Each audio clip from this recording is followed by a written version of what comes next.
Because there's no such thing as a happy gangster. I'm not a politician. I don't have an agenda. I just like to create. Hello, my name is Nicolas Winding Refn, and I'm on Backstage.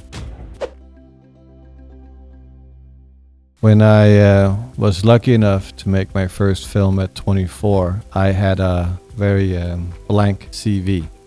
I had dropped out of film school, I had been kicked out of acting school, and I had real no talent. Couldn't dance, I couldn't sing, couldn't work with clay. I'm dyslexic, colorblind, and I didn't have a girlfriend. Okay. So I didn't really have enough prosperity for a future. And then, strangely enough, I became very lucky to get some small grant from the Danish government to make my film PUSHER. And you can say all the frustrations I had in my life, I poured into the movie. So I made my film with the youth of arrogance, you know, that I could do anything, I could walk on water.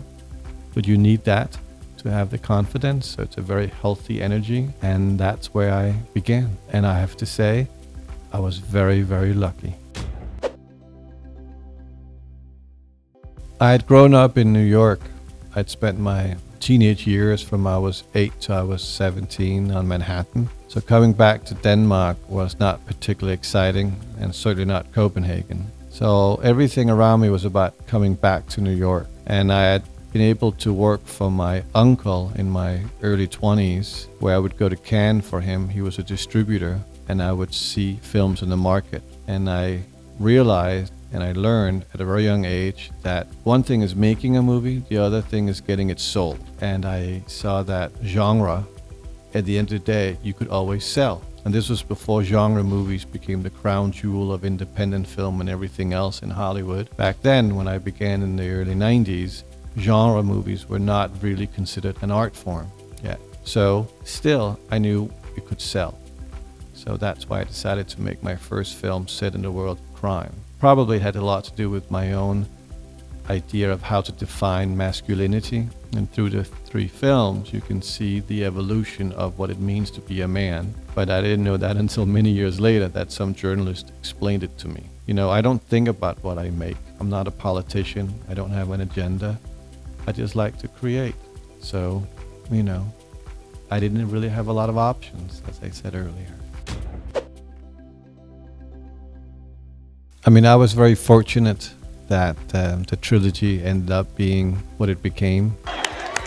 You know, you can only create with hope. In terms of what I am or who I am, I don't really know yet. I don't watch my own films after I've completed them. Not that I don't care, but it's like it's out of my system. It's like an exorcism. It's been ostracized from me. And now I'm moving on to what is next. Sometimes late at night, I can suddenly wake up and think about a movie I've made or a show I created many, many years ago, and then spend the whole night worrying about something. But yet it doesn't mean anything because you just move with time.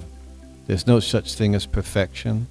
There's the act of creativity, which itself is perfection. You just have to continue to always move. So I never look back, and I think that's an important rule because you can't do anything about it. You have to look forward.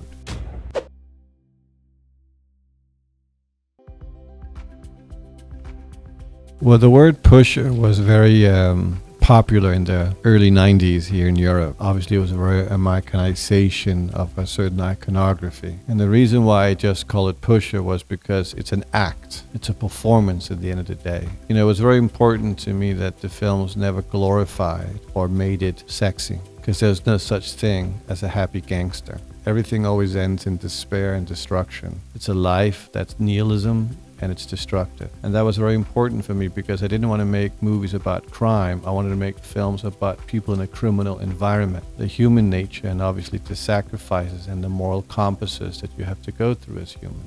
I didn't want to judge them because it's not my right to judge them. I wanted them to be who they were. And the more complex they were, the more exciting. So Pusher became more like a concept rather than a definition. And when I made the first one in '96, it was for reality television, obviously. But yet in my film, everything had to be real. Everyone had to be from a criminal environment, practically.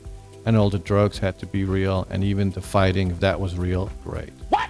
Obviously, that was my first movie, and again, youth of arrogance. You make things that you would never do again, but that's what's so fun about being young. When I came back and did 2 and 3, I continued the same concept with the authenticity of the cast and the idea that everything had to be real, but I became more aware of myself and how it evolved. You know, the first film is about a man whose inability to show emotions is his downfall, his own nihilism. In part 2, it's the idea of fatherhood, the idea of becoming a father, which I myself had been. And then the third is about what it's like to be a father. So there were very personal transformations in my life while I was making them. And television had not really become what it was now back in '96. So when I made 2 and 3, Pusher suddenly was a television concept. But instead of making it for TV, I decided to make it for theatrical movies. In today, have I made it now, it would become something for the streamers, which is why I made Copenhagen Cowboy, which you can say is Pusher 4, but in the evolution that I think my imaginations was moving towards.